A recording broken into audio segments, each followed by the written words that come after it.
Hello everyone, welcome to Kanishth Coder. In today's video, we are going to talk about if else decision making statement or conditional statement. It is actually an extension of the if statement which we have already studied.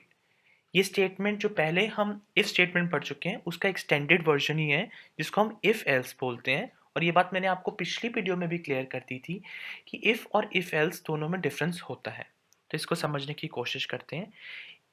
If else का मतलब होता है कि अगर हमारी condition या फिर कोई बात सच हो सकती है या कोई बात झूठ हो सकती है।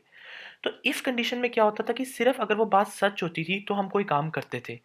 बट इसके अंदर क्या होता है, अगर वो बात सच होगी तो कोई एक तरीके का काम होगा, अगर वो बात झूठ होगी तो कोई एक तरीके का काम होगा। मतलब दोनों ही फेजेस के अंदर, मतलब हर हालत में कोई ना कोई काम तो होगा ही होगा, क्योंकि कोई चीज या फिर सच हो सकती है या झूठ हो सकती है। ये बात तो ठीक ही है ना कोई तो एक होगी होगी। तो इसलिए कोई एक चीज सच हो सकती है और कोई एक चीज झूठ हो सकती है। तो दोनों ब्लॉक्स में से कोई ना कोई एक ब्लॉक तो 100% चलेगा ही चलेगा। तो अब आप यहाँ पर देखिए, इसका पहले हम लोग सिंटैक्स के बारे में बात करते हैं। जो मैंने आपको बताया था एक जनरल फॉर्म होता है लिखने का। तो देखिए, इफ कंडीशन मैंने आपको पहले भी बताया था, या कोई भी कंडीशन हो सकती है जिसको हमने चेक करना है कि क्या वो सच है कि क्या वो झूठ है।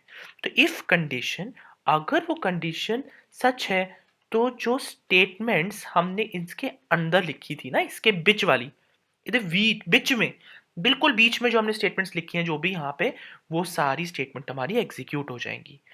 एल्स, वरना क्या होगा, हमारे पास वो स्टेटमेंट एग्जीक्यूट होंगी जो एल्स में लिखी है। तो हमारे पास यहाँ पे भी कुछ स्टेटमेंट्स लिखी होंगी, तो दोनों में से कोई एक ब्लॉक चलेगा। ब्लॉक का मतलब क्या होगा कि या फिर देखो, अगर ये बात ट्रू हो गई, अगर ये बात सच हुई, तो कौन सी वाली कहानी चलेगी, यहाँ पे दी कोई राम कहानी चलेगी। अगर फॉल्स होगी तो कौन सी वाली चलेगी, एल्स वाली। आई थिंक अब आपको डिफरेंस बहुत क्लियर हो गया होगा, क्योंकि इफ वाले के अंदर ये एल्स वाली कहानी थी ही नहीं।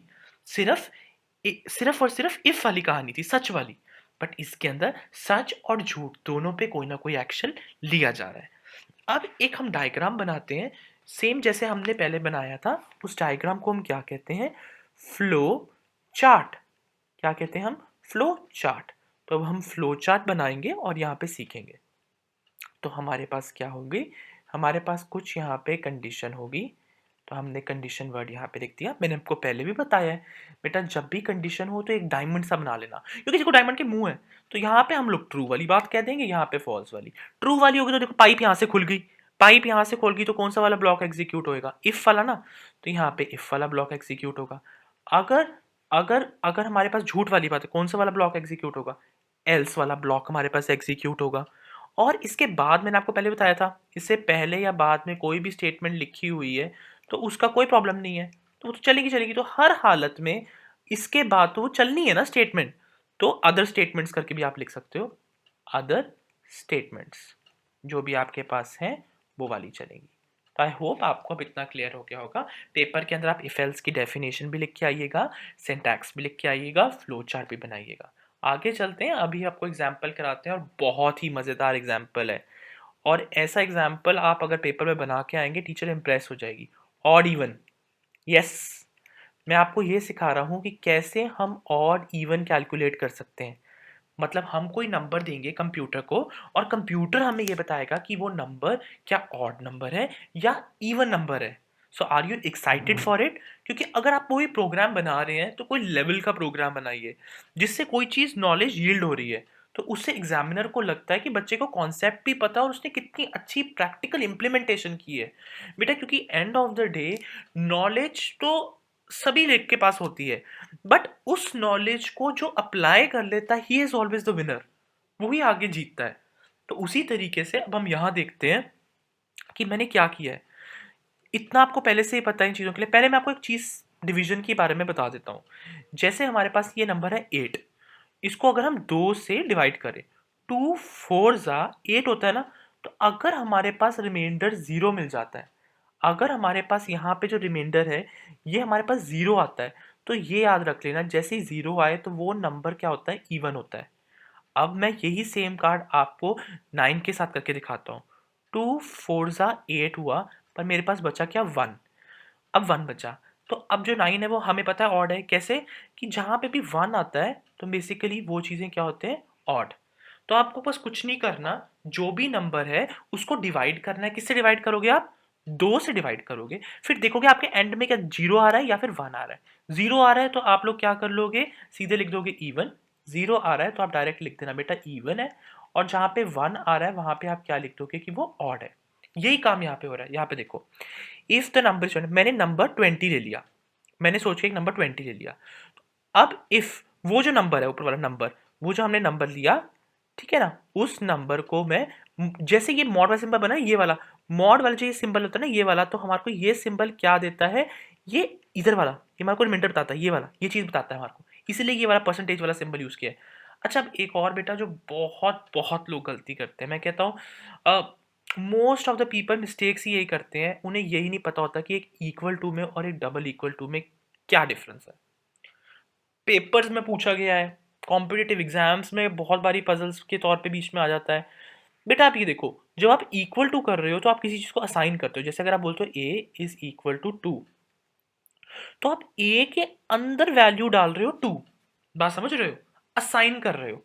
तो ये जो एक सिंगल इक्वल टू होता है, ये असाइनमेंट ऑपरेटर होता है। ठीक है, असाइनमेंट, असाइन कर रहा है ये चीज को। बट जब ये डबल इक्वल टू आ जाता है, तो अगर मैं ए इज इक्वल 20 लिखूं, तो मैं ये कंपेयर कर रहा हूं कि क्या जो ए के अंदर वैल्यू डाली है वो 20 है या नहीं है। तो अभी इसका आंसर क्या आएगा? फॉल्स, क्योंकि ये तो, क्योंकि ए के अंदर तो 2 डाला हुआ है। तो जब दो इक्वल टू होता है तब हम कंपेयर कर रहे होते हैं, कभी ये कंपैरिजन में आ जाता है। और जब ये सिंगल होता है तो वो असाइनमेंट होती है।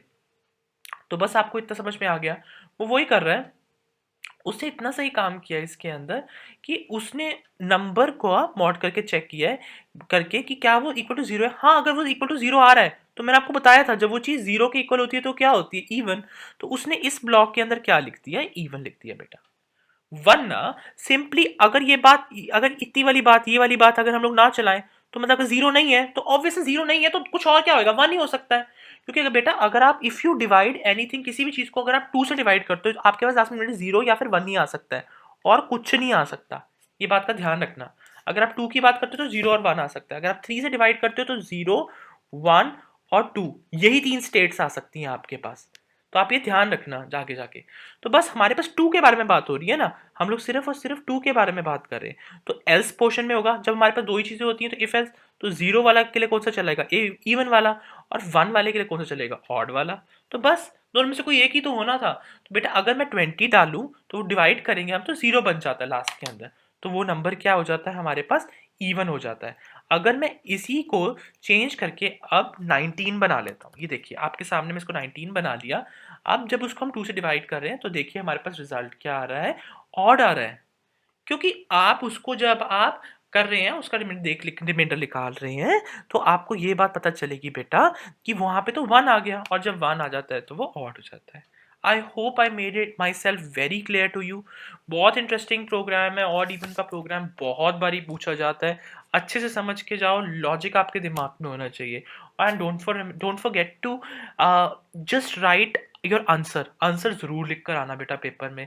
इस तरीके से आंसर लिखकर बॉक्स के अंदर आना, it will surely give you a plus point, और आप उसके बाद मेरे चैनल पे कमेंट जरूर छोड़ेंगे। Thank you for watching this video. Signing off from कनिष्ठ कोडर्स।